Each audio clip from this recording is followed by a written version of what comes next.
មួយទៀតអើយតឡៃគាត់មកជើងបាទមួយដៃ4លានឲ្យទៀតបើទៅគំមួយដៃចេញផុតចាក់ជង្គង់យូរទៅធាក់សងទៅវិញអូយយូរត្រកបន្តមួយដៃចូលដៃវិញ round 1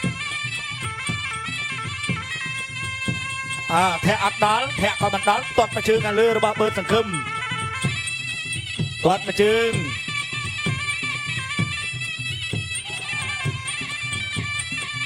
ទាត់មកជើងវិញទាត់មកជើងទៀតតែជើងក្រោមលោកគ្រូវងបាទអញ្ញាកដាលគឺលោកគ្រូអូតពូថងអូយចាក់មកជង្គង់របស់បឺតសង្ឃឹមពេញ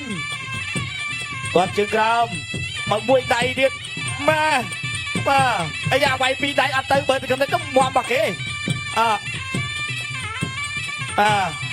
ទៅទៀតបើទៅកំអូយធាក់មួយដៃចេញផុតចាក់ជង្គង់ You the corner 1 2 3 4 5 6 7 8ប្រកបបន្ត continue ធាក់មួយទៀតអើយតឡៃគាត់មកជើងមួយដៃ4លានប្រាក់រង្វាន់អត់មកតម្លៃខ្លួនទេធាក់មួយទៀតធាក់សងទៅវិញអូយ You draw corner 1 2 3 4 5 6 7 8ប្រកួតបន្ត continue បាទប្រកួតបន្តមួយដៃចូលដៃវិញអូ